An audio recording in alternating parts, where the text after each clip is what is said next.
Hello and welcome and namaste from New Delhi. You're watching DD India Live. I'm Gautam Roy. Coming up in the next 30 minutes. Indian and Russian foreign ministers hold talks in Moscow, reaffirm shared ambition to expand bilateral trade.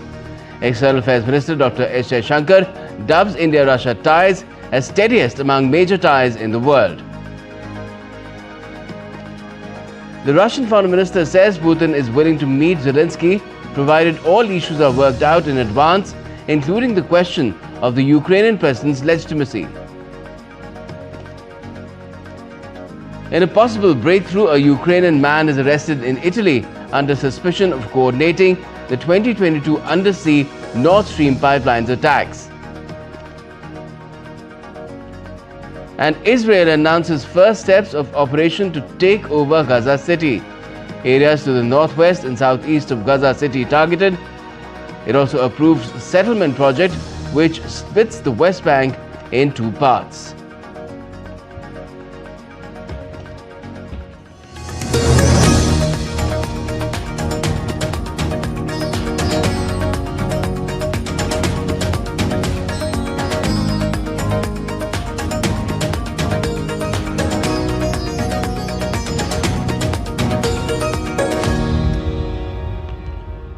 First up, India's External Affairs Minister Dr. S. Shankar has held talks with his Russian counterpart Sergei Lavrov in Moscow on Thursday. The leaders held talks on political relationship and reviewed bilateral ties between the two nations.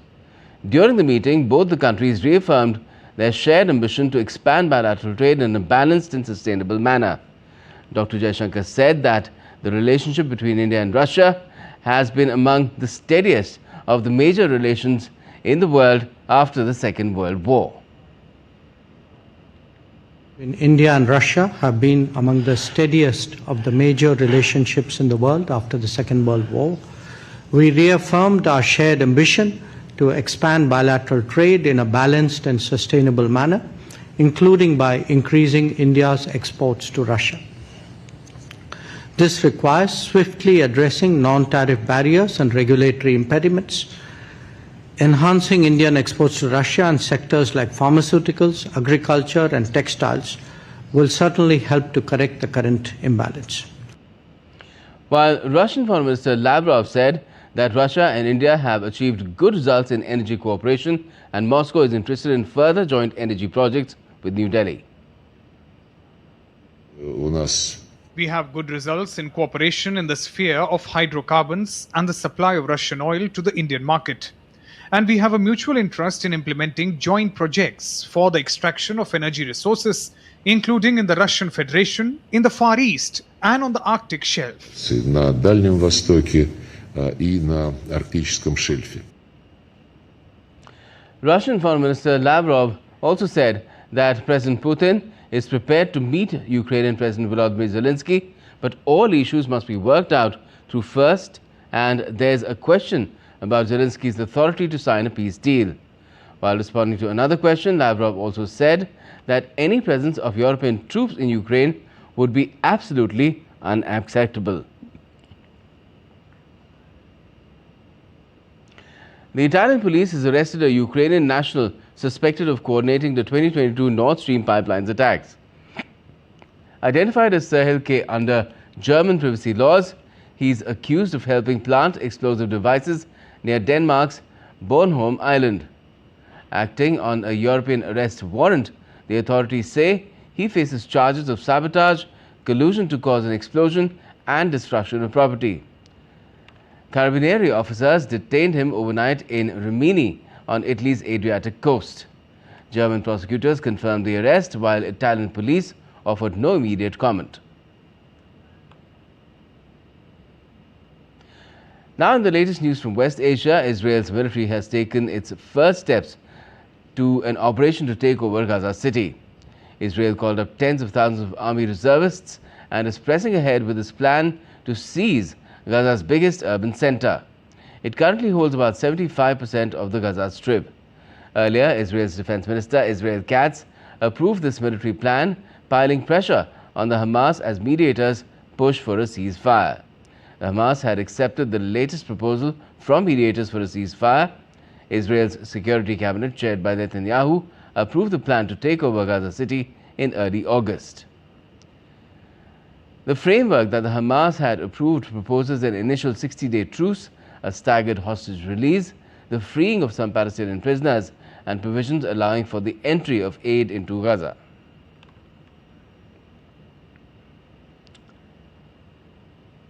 Apart from its move on Gaza City, Israel has also approved a major settlement project on Wednesday in an area of the West Bank that the international community has warned and said that it threatens to the viability of a future Palestinian state.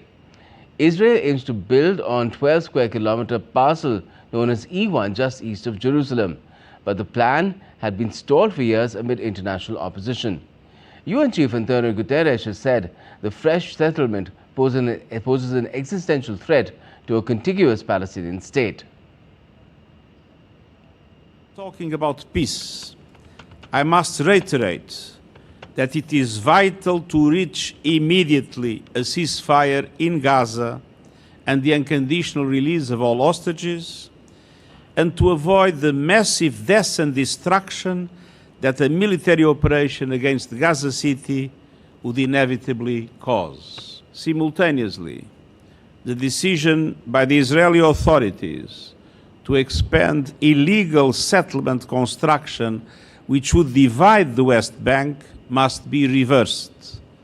All settlement construction is a violation of international law. Thailand's billionaire Shinawatra family is bracing for a series of high-stakes court decisions starting on Friday that could test its political resilience, with the prospect of an early election and prolonged trouble for the country's stuttering economy. Thailand's Shinawatra political dynasty has been at the heart of 2 decades of intermittent turmoil, and its latest battles will culminate in rulings. This could unseat Prime Minister Paetongtarn Shinawatra for an alleged ethics violation and put her influential but polarizing father, Thaksin, back in prison.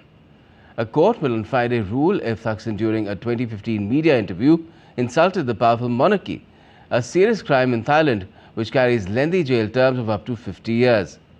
Another court will decide 18 days later if the tycoon's 2023 detention in a VIP hospital wing instead of jail means his prison sentence for abuse of power and conflict of interest was not fully served. Both Shinawatras have denied any wrongdoing. The US and Venezuela appear to be heading towards a standoff, with neither country indicating a willingness to back down, as US is deploying 3 warships off the coast of Venezuela as part of its efforts to curb drug trafficking. The deployment comes as Trump administration steps up pressure on Venezuelan leader Nicolas Maduro, doubling its bounty to $50 million earlier this month on drug charges. The 3 Aegis-class guided missile destroyers are heading to the waters of Venezuela. US media reported that Washington was also planning to send 4,000 Marines to the region. Washington, which does not recognize Maduro's past 2 election victories, accuses him of leading the Cartel de los Soles, which is cartel of the Sun's cocaine trafficking gang. And Maduro, in turn, has slammed US military deployment in the Caribbean as a threat to regional peace and a violation of international law. Speaking at the Alba TCP summit, Maduro accused the US of using anti-drug operations as a pretext for intervention and falsely linking Venezuela to terrorism. Now the latest updates on Hurricane Erin. Well, the hurricane flooded a motel and a road along the coast of Buxton, North Carolina on Wednesday, triggering strong waves. National Hurricane Center rated Erin as a Category 2 hurricane with sustained winds of 100 miles per hour. The gusty winds have prompted red flag warnings against swimming, and authorities have urged caution as Erin moves north, with rough surf expected to continue into Thursday. Hurricane Erin is one of the 5 North Atlantic storm systems to reach Category 5 status the fastest. Earlier, Hurricane Erin swirled over the Atlantic Ocean. On Monday, Erin passed through Central America and re-intensified into a Category 4 storm, whereas on Sunday, the US National Hurricane Center downgraded it to Category 3 as wind speed eased slightly. Erin was categorized as a catastrophic Category 5 hurricane on Saturday. It began as a tropical storm the 11th of August, but it has evolved over the past 10 days, causing major shifts in the climate patterns in the entire region. Japan's Sanwa Construction Company has found out a solution to deal with scorching heat waves. This is by providing a daily free flow of classic Japanese shaved ice desserts and salt gels with fruity flavors to help them cool down while working at the site. To help its workers cope with the heat, the company also advises them to take breaks and stay hydrated, especially on days when the risk of heat stroke is high. Japan has endured one of the hottest summers with the highest ever temperature of 41.8 degrees Celsius recorded on the 5th of August. Now, this prompted the government to advise residents to stay indoors as concerns mount about heat-related health risks for construction workers who spend long hours working outdoors. French firefighting units joined the Spanish military emergency unit in controlling a wildfire in Corporales in the Spanish province of Leon. The fire broke out on Wednesday, affecting parts of the UNESCO-listed Las Medulas National Park. Authorities said the fire has improved dramatically, decreasing from 2 to 1 on the wildfire scale. The Spanish army has deployed 3,400 troops and 50 aircraft to help firefighters, while the Czech Republic, Finland, France, Germany, Netherlands and Slovakia have sent hundreds of firefighters, vehicles and aircraft. The end of 16-day heatwave season and an expected rainfall forecast has given hope of ending this wildfire. And still to come in this edition of DD India Live. Chinese Foreign Minister Wang Yi holds talks with his Afghan counterpart Amir Khan Muttaqi in Kabul. Online gaming regulation bill passed in both houses of parliament.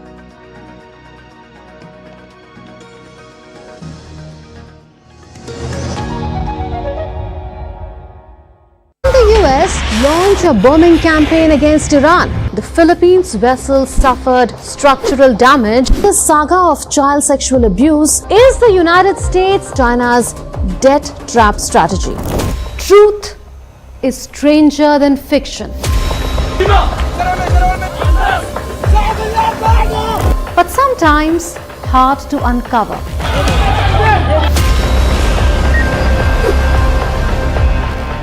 Trust us to tell the truth, unadulterated and pure, of every story that matters to you.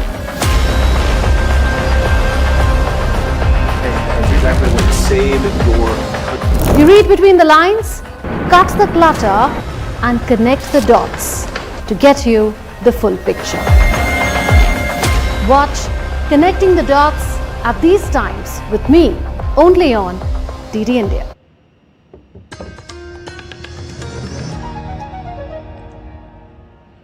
Welcome back. You're watching DD India Live. I'm Gautam Roy. Chinese Foreign Minister Wang Yi, also a member of the Political Bureau of the Communist Party of China Central Committee, arrived in Kabul on Wednesday morning to visit Afghanistan and attend the 6th China-Afghanistan-Pakistan Foreign Ministers Dialogue. Prior to the trilateral meeting, Wang held talks with his Afghan counterpart, Amir Khan Muttaqi. Wang's visit to Afghanistan follows his trip to India from Monday to Wednesday. He will later visit Pakistan from Wednesday to Friday. The monsoon session of India's Parliament, which commenced on the 21st of July, has been adjourned sine die on Thursday. The Parliament passed the Promotion and Regulation of Online Gaming Bill 2025, with the Upper House or Rajya Sabha approving it on Thursday. The bill, which was passed in the Lower House or the Lok Sabha on Wednesday, was moved in the Upper House by Minister for Electronics, Information and Technology, Ashwini Vaishnav, and it aims to promote and regulate online gaming and put a complete ban on money gaming in India. Online gaming एक बहुत important एक विषय है जो एक digital की दुनिया में एक महत्वपूर्ण सेक्टर बन के उभरा है। उप सभापति महोदय, इसके 3 सेगमेंट है। इस बिल में ई स्पोर्ट्स को प्रमोट किया जाएगा, उसके लिए एक अथॉरिटी बनाई जाएगी और इसको एक लीगल रिकॉग्निशन मिलेगा। Earlier, the Home Minister also moved the Constitution 130th Amendment Bill 2025, which has been referred to the Joint Parliamentary Committee. Meanwhile, a total of 15 bills were passed in the Rajya Sabha during the monsoon session. And the fifth session of the 18th Lok Sabha was marked by frequent disruptions by opposition members on several issues.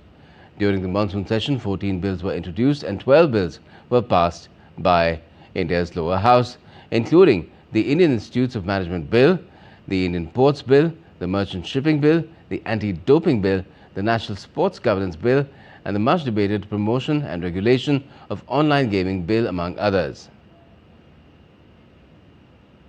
The lower house on Wednesday also saw the introduction of the crucial Constitution 130th Amendment Bill, which aims to decriminalize politics and bring in more accountability in the political power circles. The Parliament also witnessed a thorough debate lasting more than 36 hours combined in both the Lok Sabha and Rajya Sabha on India's successful military offensive against terror, Operation Sindoor. 31 जुलाई 2025 को आरंभ हुआ था। इस सत्र में 14 सरकारी विधेयक पुनर्स्थापित किए गए तथा कुल 12 विधेयक पारित किए गए। दिनांक 28 और 29 जुलाई को ऑपरेशन सिंदूर पर विशेष चर्चा हुई, जिसका समापन माननीय प्रधानमंत्री जी के उत्तर के साथ हुआ। दिनांक 18 अगस्त 2025 को भारत के अंतरिक्ष कार्यक्रम की उपलब्धियों पर विशेष चर्चा प्रारंभ की गई। India's Minister of State for Earth Sciences and Space, Dr. Jitendra Singh, highlighted India's benchmarks in the space sector. He also said that the space component is going to be a great value addition in our economic goals. We have more than 300. What also I think he should have mentioned is that our space economy was almost dismal, not even worth mentioning. Today we are $8 billion, and the manner in which we are progressing, our projections indicate that in just next 8 to 10 years we'll be going up nearly 5 times, maybe $45 billion, which otherwise means that as we move on from economy number 4 to 3, 2 and 1, space component is going to be a major value addition to the future economy growth. And Group Captain Shubhanshu Shukla also shared his experience of the historic Axiom 4 mission. The Indian astronaut further said that the information he gained will be extremely useful for the country's upcoming missions. Being a part of this mission, we witnessed an end-to-end execution of a human spaceflight mission, and the learnings that are gained are much beyond the textbooks and the material that we have. Like, experience small things, small stuff that you see every day happening. Why are they important? And what would happen if you miss it? And then during our mission, there were certain things that happened, the contingencies which were slightly off nominal, and that also helps you understand why these missions are so complex, and what is important. So I think the value of being a part of such mission is really immeasurable, like the minister was mentioning, that it is the information gained is much more and much beyond than what is the defined objective of the entire mission. Also addressing the same media briefing was chairperson of the Indian Space Research Organization, V. Narayanan, who said that India has made phenomenal and exponential progress in the last 10 years in the field of space. He added that missions completed in 2015 to 2025 have doubled since the previous decade. Last 10 years, if you see, the progress is phenomenal, exponential. With respect to missions, the number of missions targeted in 2015 to 2025 is almost double compared to 2005 to 2015. During the last 6 months, if you see, very important, 3 important missions are accomplished. Please move the slide, whoever is operating. And Axiom 4 mission is a very prestigious mission. We have successfully accomplished, and the first Indian is sent to safely to International Space Station and brought back safely. You are having the Gaganyaan 3 with us, Subhashnu Suklaji. And earlier, Indian astronaut Shubhanshu Shukla met Defence Minister Rajnath Singh in the day. Rajnath Singh said that Group Captain Shukla's inspiring journey will motivate young minds to pursue careers in science, technology and space exploration.